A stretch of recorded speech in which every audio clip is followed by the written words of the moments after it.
કીધું એમાં લોલમગીરી બાપુના સાનિધ્યમાં ગોંડલની પાવન ભૂમિ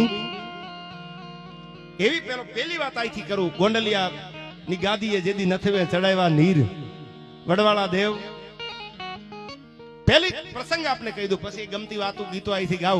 પણ જેના સાનિધ્યમાં ડાયરો છે એની એકાદી વાત થઈ જાય તો રૂડું લાગે. હા, લોલમગીરી બાપુ હતા કોણ? કોણ છે લોલમગીરી બાપુ? સાધુડાની એક નહીં, બે નહીં, ત્રણ નહીં, પણ આખી મંડળી સાધુની સીતારામ બાપુ હાથમાં કડતાલું રહી ગયેલી અને સીતારામ સીતારામ સીતારામ સીતારામ કરતી કડતાલું વગાડતી વગાડતી સાધુની મંડળી હાલી આવે. ગોંડલ સામે હાલી આવતી હતી. જે ધરતીમાં હું તમે બેઠા છી ગોંડલની પવિત્ર ભૂમિ છે. સાંભળજો કેવો હતો અમારો લોલમગીરી બાપુ. એ હાથમાં કડતાલું રહી ગયેલી, કડે દોકડ બાંધેલા, આખી મંડળી છે રામધૂન ગાતી ગાતી ધીરી ધીરી ધીરી ધીરી ધીરી ધીરી ધીરી ગોંડલની સામે હાલી આવે. આજનું મવૈયા છે. ગોંડલ થી ઉગમણા પડખે મવૈયા ગામ, મવૈયાના હિમાડામાં મવૈયાની સીમમાં જાય મંડળી ધીરી ધીરી ધીરી ધીરી રામધૂન ગાતી ગાતી કરતાલું વાગતી આવે. સાધુડા ભેળા હતા, રામના નાથના ખમકારા થતા આવતા, બરોબર મંડળી મવૈયાના હિમાડે પૂગી. એમાં એક આડા માર્ગે તેદી આવા પાકા રસ્તા નહોતા. જે મંદિરમાં હું તમે બિરાજ્યા છી, હું તમે જેના સાનિધ્યમાં બેઠા છી, તાકાત જો, એના પરચા જો. સાધુની મંડળી હતી, ગરતાલું વાગતી હતી, રામની ધૂનું ગવાતી જાતી હતી. એમાં બરોબર દોઢક દાડામાં ભગવાન હુરતનારાયણ માથે આવી ગયેલો. મુઠ્ઠી ભરીને જાર નાખો તો ફટ ફટ ફૂટીને ધાણી થઈ જાય, આવો તડકો હતો. એ મંડળીમાંથી એક મોટું ઝાડવું હતું, ખારું ઝાડવું હતું. એ ઝાડવા નીચે લોલમગીરી બાપુ બેઠા છે. મંડળી આખી બેઠી છે પોરો ખાવા માટે. સાધુને એમ છું પાણી પીતો આવું, બાજુમાં ખેડૂ કો હાંકતો હતો અને પાણી ભરતો બાપુ માટે. કડતાલું હાથમાંથી નીચે મૂકી અને મવૈયાની સીમમાં એ સાધુનો ધીરે ધીરે ધીરે ધીરે શેરડીનો વાટ પડેલો. સાંભળજો, આ વાત મને બહુ ગમે છે. વર્ષો પહેલા વાત મેં કરેલી ડાયરાના માધ્યમથી. શેરડીનો વાટ પડેલો અને શેરડીમાંથી ગોળ બનવાનું કામ ખેતરમાં થતું હતું. ગોળના ગાડા ભરાતા અને એમાં સીતારામ બાપુ સાધુડો આવ્યો. સીતારામ કરીને પડકારો કર્યો, ધોમ ધકતો હતો. સામેથી અવાજ આવ્યો, સીતારામ. શેરડી પીલાતી હતી, ગોળ બનતો હતો. એટલે ખેડૂએ જાણ્યા જોયા વગર એને એમ થયું કે આ સાધુડો મને લાગે છે ભજન પડ્યું મૂકીને શેરડીના વાટમાં શેરડીનો રસ પીવા આવ્યો લાગે છે. એટલે એને કીધું કે આવો આવો. એ કે પાણી પીવું છે, કે પાણી પીવા આવ્યા છો, શેરડીનો રસ પીવા મને ખબર છે. એમ કરીને જાણા જોયા વગર કઈ ખબર હોય ને બોલો એનો વાંધો ન હોય, પણ મેણું કોઈને મારીએ નહીં, આ તો મેણું માથાનો ઘા. એને એટલું કીધું કે આવા રાતી રાણી જેવા થઈ ગયા છો, ધોતિયું પહેરીને ભજન કરો છો, ભજનિયા ગાવ છો, તો આવો ને ઘડી ખબર પડે. એકાદું ગાડું આ ખરા પરસેવાનું અહીંથી લઈ જાવ તો ખબર પડે. વગર બળથી આમ ધોહરું હાથમાં લઈને ઉપાડો તો ખબર પડે, તો માનું તમે સાચા સાધુડા છો. આવું મેણું માર્યું. પણ પાણી પીવાની વાત તો એક બાજુ રહી, ભલો સાધુડો પાછો મેણું કોઈને મારીએ નહીં, આ તો મેણું માથાનો ઘા. જાણવા એટલે લોલમગીરી બાપુ બેઠેલા.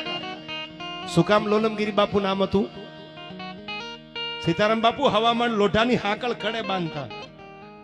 લોલમગીરી બાપુ કડે પોતાની હવામાન લોઢાની હાકળ બાંધતા, એટલે લોલમગીરી બાપુ કહેવાતા. લોલમગીરી બાપુ ની આગળ આવ્યા, પણ તા તો સાધુનું મોઢું પડી ગયેલું, નૂર નહોતું પોતાના મોઢા ઉપર. આમ જ્યાં લોલમગીરી બાપુએ જોયું, કઈ બન્યું કે ના બાપુ કાંઈ નહીં. બીજી વાર કીધું કઈક બન્યું લાગે છે. બાપુ કાંઈ નહીં, હું પાણી પીવા માટે તમારી માટે પાણી ભરવા માટે મવૈયાની સીમમાં ગયો, પણ મને ન બોલવાના ખેડૂએ વેણ કીધા કે તમારામાં તેવડો ને તમારામાં સાધુપણું હોય ને તો આ શેરડીનો વાટ પડ્યો છે, ગોળના રવા તૈયાર થાય છે, ગોળના દડિયા તૈયાર થાય છે, ગાડા ભર્યા હતા. એકાદું ગાડું બળદ વગર ધોહરે ઉપાડી જાવ તો અમે માની તમે સાધુ છો એમ. એટલે બાપુ પછી મને ઘૂંટડો કેમ ગળા હેઠો ઉતરે, એટલે હું ખેડૂત પાણી પીવા નથી રહ્યો, આવી ગયો પાછો તમારી આમ. પણ ત્યાં તો અંગ રૂવા અવળા થયા અને વ્યાપી જ્વાળામાં આવી. જેના હૃદયમાં સાચું ભજન પડ્યું હતું, જેના હાડમાં ભજનની વાત પડી હતી, એ સાધુડો આવા કવેણ સાંભળે ખરો? સાહેબ જાણવાના હેઠે છાંયે બેઠેલો લોલમગીરી બાપુ નામનો સાધુડો થઈ ગયો બેઠો. અને સાધુડાને એટલું કીધું હાલો મારી હાલે. કોણ ખેડૂત હતું, કોની જમીન હતી?